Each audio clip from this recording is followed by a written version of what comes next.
자, 이제 그리고 나서 이제 미국 전쟁이 벌어지죠. 자, 아프가니스탄 전쟁으로 파이프라인 실패를 하는데 이게 뭐냐면 중국이 개혁 개방을 하고서 성장을 했지만 중국도 알고 미국도 알았습니다. 서로 간에 필요해서 잠깐 손을 잡았지 언제고 디커플링이 되는 건 시간 문제였어요. 그렇기 때문에 중국은 어떻게 되느냐, 후진타 정권 때부터 서부 대개발, 그 다음에 아프리카라든가 남미의 자원 내교 개발 이런 것들을 적극적으로 합니다. 그게 나중에 더 발달해서 시진핑 때의 1대1로가 돼요. 그랬었는데 이 당시에도 마찬가지였어요. 그래서 어떻게 하느냐, 중국은 언젠가 미국이 적이 될 거라는 상정하에 미국의 영향력으로부터 벗어나서 안전하게 자원을 수급할 수 있는 방법을 연구합니다. 그래서 아프리카에 축구장 지어주고서 자원 얘기한 게 그런 것 때문에 나온 거예요. 그러니까 미국의 영향권으로부터 벗어난 독자적인 자원 개발을 하려고 했다고요. 네. 그래서 이 와칸 해랑이라는데 요 아프가니스탄을 통하면은 이란까지 바로 파이프라인 연결됩니다. 제가 이게 빨간 선으로 쳐놓은 거예요. 이렇게. 그래서 소련군이 철수하고 그 다음에 이제 아프가니스탄 친소 정권이 무너지고 나서 탈레반 정권과 협약을 해갖고 이 지역을 통과하는 파이프라인을 건설하려고 했어요. 근데 이거는 미국 입장에선 절대 하면 안 되는 거죠. 왜? 중국은 13억의 인구와 성장의 잠재력을 갖고 있는 나라냐 어쨌든. 근데 저런 나라가 미국의 영향권으로부터 벗어나는 에너지 확보라든가 경제개발, 기술 개발한다는 거는 미국한테는 미래에 위협이 될 수 있다고요. 그래서 그런 것들을 다 차단합니다. 지금도 차단하고 있어요. 하는데 어쨌든 그래서 이 파이프라인을 연결함으로써 중국은 바다를 통하지 않는 자원 개발을 하려고 했어요. 이거는 미국 입장에서는 바람직한 일이 아니죠. 근데 정말 우연의 일치로 9.11 테러 이후에 오사마 빈 라덴이 아프리카로 도망치는 바람에 아프가니스탄은 폭격의 대상이 됩니다. 오사마 빈 라덴이 다른 나라를 갔었으면 상관이 없는데 하필이면 또 일로 도망쳐왔어. 그리고 아프가니스탄 전쟁할 때 오사마 빈이 체포도 안 됐습니다. 딴 데다 죽어요. 근데 어쨌든 간에 일로 왔단 말이야. 그리고 빈 라덴 내놔 하는데 탈레반 정권이 싫다 그러죠. 안 돼. 내 친구야. 그래? 죽어봐. 그러면서 그때부터 대규모 폭격이 이루어진다고요. 그래서 어떻게 되느냐, 중국과 이란이 아프가니스탄 횡단 파이프라인을 만들려 했던 이 계획이 무산돼 버립니다. 왜? 전쟁터가 됐기 때문에. 더구나 이 파이프라인 지나간 루트가 어디예요? 북부동맹이라는 지역입니다. 아프간 인구의 대부분은 이쪽에 있습니다. 파슈툰족. 파슈툰족이 있는 지역이에요. 근데 파이프라인이 지나가는 거는 소수민족이 있는 지역이야. 그리고 여기가 독립운동을 했단 말이에요. 탈레반 정권 쓰러뜨릴 때 북부동맹을 미국이 지원해 줍니다. 네. 그래서 했기 때문에 중국은 이거 연결할 수가 없는 거야. 그래서 20년인가? 그쵸, 20년이죠. 20년 동안 중국이 이란과 파이프라인 연결을 못하고 계속 막혀 있었던 거예요. 그래서 어떤 일이 벌어지느냐? 좀 이따 나오겠구나. 좀 이따 하는 거 볼게요. 아프가니스탄의 탈레반 정권을 무너뜨리고 새로운 정권이 생깁니다. 친미 정권이죠. 그 카르자이라는 대통령이에요. 이 사람 아주 굉장히 재미있는 경력을 가진 사람입니다. 여기에는 안 나와요. 위키피디아에는. 뭐 능력은 있었나 봐요. 뭐 여러 개 외국어 구사할 줄 알고 뭐 이랬대요. 그리고 국제적으로 외교 무대를 굉장히 뛰어나게 사용해서 외국으로 차관도 많이 빌려왔답니다. 아프가니스탄 경제를 재건하기 위해서. 그런데 요건 미국 쪽에서 나오는 그 뭐라고 해야 돼? 이쪽에 위키피디아 같은 그런 건데 여기에 보면 카르자이가 재밌는 이력이 있어요. 요겁니다. 이 사람이요 유노칼에서 근무했었어요. 이 회사 직원입니다. 컨설턴트였어요. 컨설턴트. 아프가니스탄에 이란, 중국 간의 파이프라인 연결한다고 했죠. 그거 뭡니까? 석유 비즈니스입니다. 그렇죠? 미국은 중국이 미국의 컨트롤을 벗어난 영역 바깥에서 석유 비즈니스 하는 걸 원치 않죠. 왜? 돈이 안 되죠. 그러면 13억 인구를 상대해서 하는 비즈니스, 이 좋은 비즈니스를 중국이 먹으면 안 되죠. 미국이 장악해서 돈을 벌어야지. 중국이 독단적으로 하려고 했잖아요. 어디를 통해? 아프가니스탄을 통해. 그랬는데 아프가니스탄에 하필 오사민이 글로 도망가는 바람에 그 전쟁터가 돼서 난리가 났다고 했죠. 결국 파이프라인 계획이 취소가 됐는데 그리고 나서 거기서 대통령을 한 사람이 하필이면 미국 정유회사의 직원이야.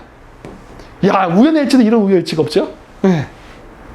그래서 이 사람이 유노칼 회사인데 이 유노칼이 어디냐면 지금 미국 쉐브론입니다. 근데 여러분 그거 아십니까? 이 아프가니스탄 전쟁 났을 때 조지 부시 대통령 때잖아요. 그때 부통령이 딕 체니입니다. 그 사람이 바로 쉐브론 회사의 임원이었어요. 결국 뭐다? 미국 정부와 아프가니스탄 정부는 사장과 사원 관계예요. 왜? 정유기업. 같은 쉐브론 회사 출신이야. 딕 체니와 카르자이는 아주 골 때린 사건이죠. 즉 중국이 독자적인 에너지 확보를 못하게 하는데 큰 역할을 했습니다. 아프간 전쟁. 뭐 아프간 전쟁 얘기가 나오면 뭐 테러와의 전쟁 빈라딘 어쩌고저쩌고 막 얘기 나오잖아요. 저는 그 관심 없어요. 저는 뭐만 본다? 돈만 봅니다. 돈. 누가 돈을 벌고 누가 돈을 잃으냐 라는 관점에서 봤을 때 아프가니스탄 전쟁은 석유 전쟁이에요. 이건 석유 전쟁입니다. 예, 카르자의 검 연결. 이거 위키피디아에 있으니까 요거는 그냥 검색하면 나오니까 보세요. 미국 정보기관이랑 긴밀한 관계가 있었습니다. 얘도 또 정보기관이랑 긴밀한 관계가 있네 하는 거예요. 아까 ISIS의 대빵도 미국 정보기관하고 그 끈앞풀이 했잖아요. 얘도 그런 냄새가 나. 응? 자, 그러면서 이제 재밌는 게 뭐냐면 나중에 여러분 기회 되면 시리아라는 영화를 보세요. 그렇게 액션이 있는 영화는 아닌데 그 다국적 위협 간의 에너지 확보를 위한 전쟁, 공작 이런 거에 대한 영화입니다. 시리아나. 여기에 보면 사우디아라비아가 나오고 카자흐스탄이 나오고 막 그럽니다. 그러니까 근데 그거를 여러분들 그냥 배경 없이 보면요. 이거 되게 재미없는 영화예요. 근데 배경을 알고 이 영화를 보잖아요. 그건 되게 재밌습니다. 왠지 아세요? 비사가 다 드러나 있어. 단 아는 자만 보이게 돼 있어요. 모르는 사람은 봐도 이게 뭔지를 몰라요. 그러니까 일단 전체 큰 그림을 봐야 되거든요. 이 판이 어떻게 움직이는지를. 근데 시리아나 영화 일부 보면 이런 내용이 납니다. 카자흐스탄 유전이 필요했을 겁니다. 페르시아만 가스 광고를 중국 회사에게 뺏겼기 때문에. 그래서 미국이 카자흐스탄 탱기즈 유전을 가져간다는 얘기가 나와요. 이 얘기를 들으면 여러분들 무슨 말인지 모를 거야. 이게 뭔 말이야? 이렇게 될 거예요. 무슨 말이냐? 중국이 후진타오 때부터 해서 자원 내교를 한다 그랬잖아요. 그리고 그 당시 이슬람 사회에 어떤 분위기가 있었느냐? 91년도 소비에트가 붕괴되고 나서 이슬람에서 반미의 바람이 불기 시작합니다. 왜? 아니 소련이 없어졌으니까 미군도 돌아가세요. 이런 분위기가 이슬람권에 많았어요. 중동 지역에. 근데 미군의 입장에서는 중동에서 철수하면 안 되는 거예요. 왜? 석유 패권을 장악해야 되는데 소련이 없다고 미군이 철수하면 큰일 나죠. 그러면 영향을 잃어버릴 텐데 그러다 보니까 어떻게 됐느냐? 이 중동 지역 국민들 정서의 반미 정서가 점점 커져요. 지도자들 중에도 반미적인 정서를 가진 사람들이 많이 있었어요. 그래서 어떤 일이 발생하느냐? 중국이 파고듭니다. 그래서 원래 옛날 때 같으면 중동 지역에 유전 개발하면 거의 서방 국가 다 떴어요. 미국이 한 번, 영국이 한 번, 형님 한 번, 아우 한 번 하면서 미국, 영국, 네덜란드, 프랑스 이런 애들이 그냥 독식하다시피 했던 건데 갑자기 중국이 들어서 막 다 먹기 시작하는 거야. 그 반미, 반서방 정서 때문에 이제 소련은 없어졌으니까 너희들도 물러나라 이런 분위기였거든. 그러니까 어떻게 돼요? 미국 입장에서는 야 이거 큰일 났다 야. 중국이 장악하기 시작하는 거야. 중국이 중동을 석유를 장악한단 말이에요. 그리고 어떻게 하려고 했다? 자, 중동의 석유를 장악한 다음에 아프가니스탄 쪽에 들어오려고 한 거야. 미국이 태평양에 떡하니 제7함대에서부터 제3함대 있잖아요. 미국이 태평양과 인도양을 딱 직후인데 거기를 우회해서 석유를 수입하려고 하는 거야. 아니 이런 괘씸한 놈들을 만나. 미국 입장에서 이런 생각이 들 수밖에 없지. 이런 일이 발생한 거란 말이에요. 어쨌든 그래서 중동에서 엄청나게 석유 시직 개발을 많이 따냅니다. 그러면서 어떻게 하냐? 미국이 안 되겠다. 중앙아시아를 장악하자. 이렇게 간다고요. 그래서 이 영화에 보면 이런 대사가 나오는 겁니다. 중앙아시아 유전지들을 그래서 미국이 장악합니다. 왜? 중국이 아프가니스탄을 통해서 파이프라인 연결했던 게 실패합니다. 미국이 그 9.1 테러에 아프가니스탄 전쟁하는 바람에. 그래서 어떻게 했냐? 중국이 아라샹커서부터 카자흐스탄으로 연결한 다음에 이란으로 꼽으려고 했어요. 우회합니다. 이렇게. 아프가니스탄을 가지를 못하니까 우회해요. 우회하면서 중앙아시아의 석유도 시추권을 따면서 이란까지 꼽는다요. 왜? 이란은 냉전 시대 때도 그렇고 냉전 이후에도 여전히 미국하고 대립하는 국가입니다. 그렇기 때문에 적의 적은 나의 친구라고 미국이 이란이랑 사이가 안 좋으니까 이란의 석유를 중앙아시아를 통해서 이렇게 갖고 올 이 작전을 쓰고 있었어요. 이거를 미국도 감지를 했습니다. 그래서 2006년도까지 이 시노카작 파이프라인, 카자흐스탄 횡단 파이프라인을 건설해요. 그리고 나서 요 노란 선, 투르크메니스탄을 뚫고 이란으로 파이프라인을 건설하려고 했어요. 했는데 그때 하필이면 투르크메니스탄 대통령이 심장마비로 죽어요.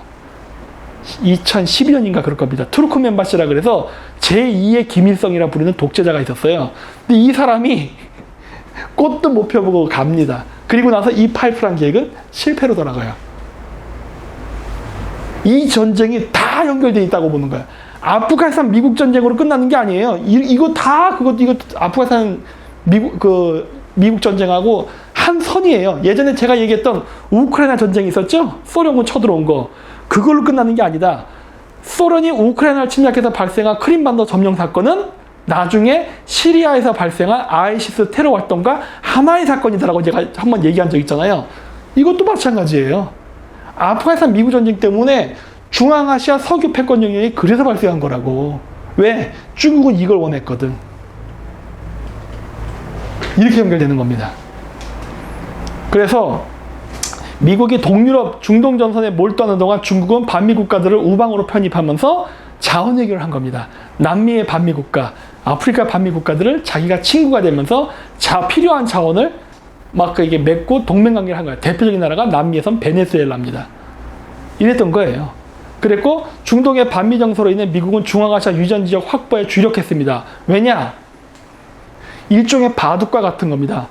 중동에서 석유를 확보해서 갖고 올 수 있는 방법은 뭐예요? 바다를 통해서 오는 방법이 있어. 바다는 미국의 해군이 장악하고 있어요. 유사시에 전쟁이 날 경우에요. 평상시에 미국이 가로막지 않지. 만약에 전쟁이라는 사태가 발생하게 되면 바닷길은 끊깁니다. 왜? 미국의 해군이 강력하기 때문에. 따라서 그 다음 플랜 B가 중앙아시아거든요. 이게 일종의 바둑인 거야. 그래서 미국이 여기를 탁 막는 거예요. 아, 중앙아시아? 알았어. 여기를 막으려고 이 지역에 포섭을 한 거예요. 그래서 카자흐스탄 대통령 막 꼬셔가지고 막 선물 많이 갖다 주고 지금 카자흐스탄 경제가 이렇게 성장한 거는 미국의 적극적인 지원 때문이에요. 예. 중앙아시아에서 카자흐스탄만 잘 살잖아요. 굉장히 잘 산 나라가 됐어요. 만불이 넘어요, 이제. 뭐 우리가 3만 불이니까 애기의 만불하겠지만 이 주변 국가들을 보면은 만불이 얼마나 큰 돈인지를 알 수가 있어요. 예.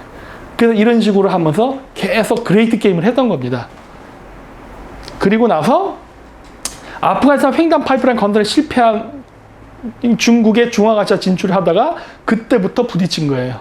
그 전까지 이렇게 우회 이렇게 하다 이제 충돌이 일어난 거예요. 이게 언제부터 충돌이 일어나냐? 한 2008년도입니다. 그때부터 슬슬 미국은 중국 죽이게 들어가요. 예. 미군 철수. 이제 여기 보면 이제 우리나라 뭐 이제 보면 알죠? 뭐 프레시안 이런데 이런데 이제 뭐 노동자 연대 이런 애들 보면 뭐 서방이 아프가니스탄 전쟁에서 패하다. 헤헤헤. 뭐 끔찍한 전쟁 희생만 났다. 천만에 만만해. 미국이 손해봤을 것 같습니까? 돈 한 푼 손해본 적 없어요. 에? 지금 중국도 그렇고 완전 미군 철수한다고 쌤통이나 난리나 어쩌저쩌고 하죠? 미국이 저러 나가는 것 같아요? 셈법이 달라요. 그러니까 아프가니스탄만 보고 평가하기 때문에 그런 거예요. 대부분 그래요. 아프가니스탄만 보고 미군 빠져나갔네, 졌네, 게임 끝. 하하하, 이걸 끝이야. 그리고 이제 또 보수적 매체에서 뭐라 그래요? 아프가니스탄 미군 철수했다. 우리도 미군 철수하면 망한다. 공산된다. 아, 무서워. 양치기 소년 전략 쓰죠? 둘 다 틀렸어요. 전체적인 그림을 보고 판단해야지. 예? 지금 요거만 강조한단 말이에요. 사람 많이 죽고. 근데 중요한 건 잘 보세요. 여러분, 아프가니스탄 사람이 테러와 관계가 없었어요. 아시죠? 9.11 테러 때 아프가니스탄이 뭐 한 거 있어요? 아무것도 없어. 근데 아프가니스탄 왜 전쟁이 났죠? 오사빈란이 거기 산다고 해서 전쟁이 난 거예요. 예? 그래갖고 얼마나 죽었느냐? 17만 명이라는데 더 많이 죽었어요, 사실은. 더 많이 죽었어요. 왜 많이 죽은지 아세요? 탈레반 애들이 그 사막이나 산간 지역의 토굴 속에서 게릴라 전단 한다 그래서 굶어 죽인다고 다리랑 교량을 다 파괴시킵니다. 그래서 내륙 산간 지역에 살던 아프간 원주민들이요 굶어 죽었어요. 그게 수백만 명이에요. 이게 집계도 안 돼. 많이 죽었어. 민간인은 엄청 죽었어요. 근데 어쨌든 간에 많이 죽고 많이 난민 발생했단 말이에요. 근데 여러분 지금 신문 보세요. 어떻습니까? 미국이 우리나라의 좌파 우파 몇 개 상관없어. 좌파는 미국이 졌다고 고소해갖고 그거 미군 멍청해요. 이런 얘기하느라 정신이 없고 보수 쪽 사람들은 맨날 우리도 저렇게 될 수 있어. 우리도 미군 철수할 수 있어. 무서워. 빨리 빨갱이 정권 없애야 돼. 이 얘기만 하고 있다고. 정작 미국이 가만히 있던 나라를 두들겨 패가지고 사람들 죽고 하는 얘기에 대해서 말을 안 해. 대단한 언론 플레이 아니에요? 핵심을 얘기 안 해. 아프간 주민이 무슨 잘못이 있었어. 이거에 대한 비난이 없어요. 그렇죠? 이거에 대한 비난이 없다고. 이거 남의 나라 전쟁 침략했으니까 어떻게 보면 아니 우리나라 뭐 일제 침략 당했다고 맨날 전제 보상금 내놔라 난리치고 하잖아. 여기선 그런 얘기가 안 나와. 그렇죠? 진짜 핵심을 얘기하지 않는다는 거예요. 아프가니스탄 전쟁의 핵심이 뭐고 진짜 미국이 졌다고? 이 얘기를 안 한다는 거예요. 뭐 이런 돈다발 들고 나왔다. 이런 얘기를 하니까 사람들이 어디를 보는 거예요? 이것만 보고 있다고. 본질을 보지 않아요. 핵심을 보지 않아. 짜릿한 말초신경을 자극하는 뉴스에만 바라보고 있어. 그리고 전 세계가 사실은 똑같아요. 자, 이런 거. 자, 내가 제일 못 믿는 게 이거거든요, 이거. 바이든도 아프가니스탄 30만 대군이 있다고 믿었다. 이런 말 같지 않은 거짓말에 속아 넘어가는 사람이 있다는 게 정말 의심스러운 거죠. 왠지 아세요? 미국의 정보기관과 인공위성과 그 수많은 걸 다 갖고 있고 자금 지원까지 해줬는데 이걸 몰랐다고? 말이 안 되죠. 다 알죠. 여기서 보면 신문 기사가 뭐가 나오냐? 싱크탱크의 보고서를 보고서 오판을 했다는 얘기를 한단 말이야. 뭘 오판해? 거기에 휴민트서부터 얼마나 많은데. 자, 그래서 여기 보면 아프가니스탄 비판 직면한 바이든 이런 얘기만 나온단 말이야. 아프간 사후 관리에 대해서는 얘기가 안 나와요. 이거 그냥 통과할게요. 자, 그래서 중국 맨날 이렇게 쌤통이다 이런 얘기만 연락이 합니다. 쌤통 얘기가 아니야 지금. 지금 중요한 거는 중국의 위구르족 문제가 이제 터지는 겁니다. 미국이 아까 제가 얘기했죠. 미국이 바보입니까? 왜 철수해? 이유가 있어요. 좀 이따 얘기할게요. 그거는. 중국인데 일단 요거부터 보고 얘기하자고요. 우리나라에서 어떤 식으로 판단하는지를 이제 보자는 겁니다. 이런 얘기 많이 나와요. 아프가니스탄 사태는 베트남과 닮아 있다. 맞아요. 저도 그렇게 봐요. 따라서 우리나라도 반면교사로 삼아야 된다. 그거는 조금 퀘스천 마크입니다. 조금 달라요. 미국 쪽에서도 얘기해. 왜 아프가니스탄과 한국은 경우가 달라? 이런 얘기를 합니다. 저도 그쪽에 무게를 더 줍니다. 자, 어쨌든 중요한 건 뭐냐? 우리나라가 베트남 전쟁 때 미국이 베트남 철수하면서 어떤 일이 발생했는지를 다시 한번 상기해 봐야 돼요. 이거 예전에 제가 여기 와서 방송했었죠? 베트남에서 미군 철수하니까 박정희 대통령이 어떻게 됩니까? 미군도 자신이 국익에 어긋나면은 아니면 정권이 바뀌면 선거라든가 여러 가지 요인 때문에 미군을 철수시킬 수 있다. 즉 자유진영의 그 국가를 지키지 않고 포기할 수 있다. 라는 위기의식을 가져요. 그러면서 어떻게 돼요? 박정희 대통령이 일본하고 손을 잡는다 그랬잖아요. 우리나라 근대화라든가 이런 거에 이 어마어마한 돈, 기술, 인프라 일본이 들어와서 만든 거랬잖아요. 왜? 일본도 마찬가지 생각을 했기 때문에. 이해관계가 맞아서. 근데 한 가지 문제가 있었죠, 여기는. 왜냐? 반미라는 게 바닥에 깔려 있었어요. 나는 그것 때문에 박정희 대통령이 됐던, 일본이 됐던 뚫겨 맞은 게 아닌가 싶어. 자, 그런데 이런 거 통과할게요. 이거 예전에 보여드렸으니까. 자, 아프가니스탄 전쟁 때 어떤 일이 벌어지냐? 그러니까 냉전 말기예요. 미국하고 일본은 우방입니다. 여러분 머릿속에 생각하는 자유진영, 공산진영 이데올로기 기준으로 봤을 때 그렇다는 거예요. 좌파 우파. 그런데 실질적으로 국제사회 움직임은요, 이데올로기 움직임이 아니라 돈의 움직임으로 갑니다. 국익 우선으로 움직여요. 미국은 일본과 동맹관계에 있었지만은 미국은 중국하고 더 친하게 갑니다. 닉슨 대통령 이후부터 미국은 계속 중국하고 손잡기에 들어가요. 일본은 중국하고 손을 잡으려고 했는데 미국이 계속 방해합니다. 이거 헨리 키신저가 방해를 해요. 하지만 국교 정상화는 먼저 합니다. 그래서 어떻게 되냐? 일본은 소련하고 친해지려고 했다고. 왜? 이 잃어버린 북방사도도 자기네들이 되찾아야겠고, 미국으로부터 견제와 압력을 받으니까, 야, 씨, 소련을 좀 배경으로 해서 미국이 우리를 괴롭히는 거를 좀 막아야겠다는 생각을 했단 말이에요. 그러니까 어떻게 돼요? 공산국 국가에서도 소련과 중공이 같은 공산국가면서 서로 경쟁했다고 했죠? 자유진영에서도 똑같다는 거야. 그러니까 아이러니하게 미국하고 중공이 손잡고 소련하고 일본이 손을 잡아버려. 이데올로기 이념 없지요. 그러다 이 얘기를 하는 거예요. 우리나라에서는 이념으로 자꾸 세상을 바라보니 세상은 이념으로 움직이는 게 아니에요. 돈으로 움직입니다. 철저하게 돈으로 움직여요. 그래서 이런 일이 발생했고 결국 이 과정 속에서 어떻게 된 거예요? 미국이 중국을 왜 키웠어요? 일본 경제를 이기기 위해서. 일본 경제를 무너뜨리고 중국을 더 강하게 하기 위해서. 그래서 한 거란 말이에요. 그래서 91년도 소련이 붕괴된 다음에 미국에서 앙케이트 조사를 한 겁니다. 일반인들과 미국의 정치인들에게 가장 위협이 되는 나라는 누구냐 했더니 1등이 일본이야. 이렇게 되는 거예요. 오히려 소련은 3등으로 떨어졌어요. 소련 붕괴 이후에. 일반인의 시각에서도 그렇고 정치인들의 시각에서도 그렇고 일본의 경제력이 위험하다야. 미국의 국익에 해가 된다고 생각한 거예요. 그래서 제가 얘기를 여러 번 한 거예요. 일본하고 미국은요, 자유주의가 같은 편, 그거 아니라니까. 미국의 대동아시아 정책은 2000년대 초반까지 일본 죽이기였어요. 미국의 일본 죽이기가 언제 많이 끝났냐? 2011년 3.11 지진 이후입니다. 그 이후부터 미국의 일본 죽이기는 많이 줄어들어요. 왜? 이미 일본 갈 때까지 다 갔거든. 지금 일본 거의 다 쓰러졌잖아요. 그러면서 어떻게 돼요? 중국 죽이기로 방안이 선회된다고. 왜? 일본 다음이 어디다? 2등? 중국. 일본이 이제 많이 기가 꺾였거든. 그래서 미국은 냉전 때도 그랬지만은 냉전 이후에도 계속 일본 죽이기 갑니다. 왜냐? 여러분 예전에 그 일본 드라마 불모지대라는 거 보면 이토츠 상사를 회장 이야기 나와요. 일대기. 물론 과장된 것도 있다고 하지만 일본의 단카이 주니어라는 사람들이 있었습니다. 전후 세대라고 하는데 이 사람들이 일본의 그 엄청난 급속적인 경제 성장을 이룩한 그 공신들이거든요. 근데 일본이 패전 이후에도요. 그 일본 제국의 관료들이 일본에서 수상도 합니다. 대표적인 기시노부스케예요. 그렇기도 하고 그 일본의 대본영이라던가 일본 제국의 참모부에 있었던 그 간부급들이 감옥 갔다 나와서 일본 대기업의 간부로 많이 입사했습니다. 그랬고 그 사람들이 동경올림픽 후에 일본 황금 경제를 이끌었던 사람들이에요.